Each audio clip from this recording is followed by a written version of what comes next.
पण ज्याने शिक्षणच घेतलं नाही त्याचे अवघड आहे. पोरांनो, शिका, संघटित व्हा, संघर्ष करा. मला अख्खा महाराष्ट्र नाही भारत ओळखतो, पण तुमच्या समोर बोलताना मी थोडंसं जपून बोलतोय, कारण गाव आहे, गावातली माझी माणसं आहेत. नाही तर माझी भाषा लय चांगली आहे, फक्त लोकांना शिव्या वाटते. काय करावं? ते म्हटलं झाकणझुल्या. अरे झाकणझुल्याचा काय अर्थ आहे? या प्रस्थापित व्यवस्थेने आपलं रक्त पिलंय म्हणून निघणारा उद्रेक म्हणजे झाकणझुल्या. का? लुटलं हो आपल्याला, लुटलं. काय आपल्या गावामध्ये काय विकास आहे? कोणी केला? कोणीच नाही. कोणता लोकप्रतिनिधी तुमच्याकडे मत मागायचं सोडून दुसरं काही घेऊन आला का? कधीच नाही. आपण कधी प्रश्न विचारले? आपण कधी आपल्या अधिकारांचा वापर केला? मी केला अधिकारांचा वापर. अख्खा महाराष्ट्राचं राजकारण माझ्या पाठीमागे आणि माझ्या सोबत आहे भारताचं संविधान, आणि मी त्या जीवावरती एकदाही मान झुकवली नाही. म्हणून मी डॉक्टर बाबासाहेब आंबेडकरांना डोक्यावरती घेऊन नाचतो. हो, शिकलोय मी, संघटित करत आहे, आणि मी लोकांना अधिकार मिळवून देत आहे. त्या प्रत्येक अन्यायाच्या विरुद्ध वार करायचं मी इथेच शिकलोय. मला नाही भीती वाटत.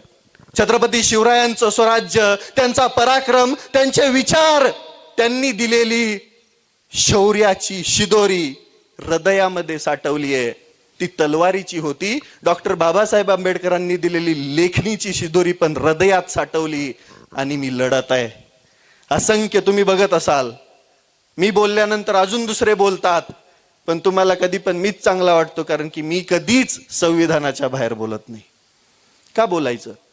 जे अधिकार आहेत ते वापरून जर या प्रस्थापितांना घाम फुटत असेल तर ते वापरायलाच पाहिजेत, 100% वापरायला पाहिजेत. म्हणून म्हणतो 364 दिवस अगदी बेभान होऊन नाचा. बेभान, काही फरक नाही पडत. पण 364 दिवस फक्त वाचायचंय, एक दिवस नाचायचंय. आणि ते नाचत असताना मी लय एक्साइटेड झालोय, एवढा की बस मला सगळं भेटलंय. काय भेटलंय? मला नॉलेज भेटलंय, मला लढायची ताकद भेटली, माझी भीती मेली.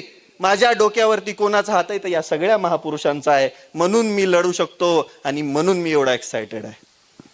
का?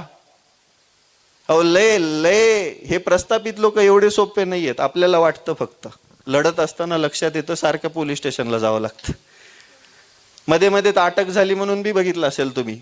मी आपल्या घरी निवांत झोपलोय, रातचीच मला अटक झाली. कुणी केली काय माहिती.